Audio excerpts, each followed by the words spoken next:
My name is Reed Blinn of Newmark Grubb Knight Frank. Today we welcome Gene Godik to our City Business interview. Gene Godik is CEO of G Squared. Welcome, Gene.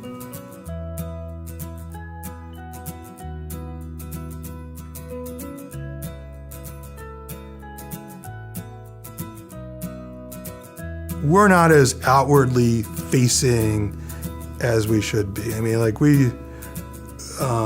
our marketing strategy for the most part has been do a good job and get the next referral. I don't spend as much time in the entrepreneurial community as I should be. I'm starting to do more of that.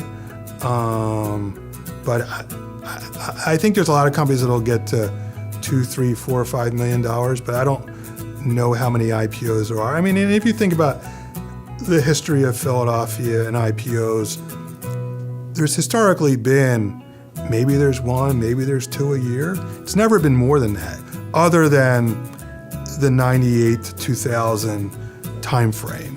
But if you think about it, like a good year, and I want to make sure, a good year is like 200 to 300 venture-backed IPOs across the United States, right? And probably half of them are going to come out of the Silicon Valley. So maybe you get one or two out of Philadelphia. And that's always what we've been, and that's disappointing because it drives the economics of this region. If you look at studies of companies that go public, most of the growth is after the IPO.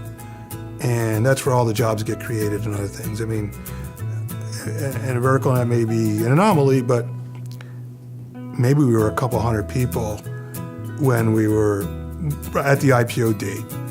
You know, at the peak it was 1,700 people. And so a lot of that was through M&A.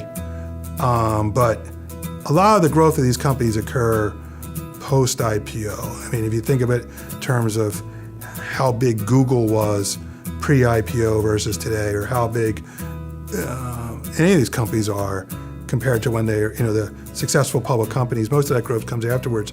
And my opinion is like if you go back, there's been a lot of things that have depressed the value, what's going on in the entrepreneurial community, has forced companies to stay private and then ultimately look for a sale.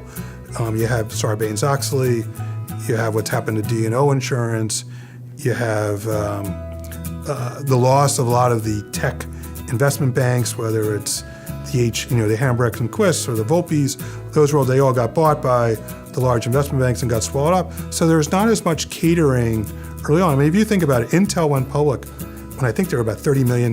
They raised about $30 million in an IPO. No one would ever think about, in adjusted dollars, no one would think about raising $30 million today. And instead, so companies stay private much, much longer. And, a lot of them are ultimately wanting to get bought by the Apples, the Facebooks, the Googles of the world. Well, they can only buy so many companies. So I don't know. I would like this. I know the Jobs Act was supposed to expand a lot of this stuff, but, I would like to just see us go back to the world of 95, 96, when it was a lot easier to get, smaller companies could do things in the public markets. I mean, there's way fewer public companies today than there was then, when you think about it.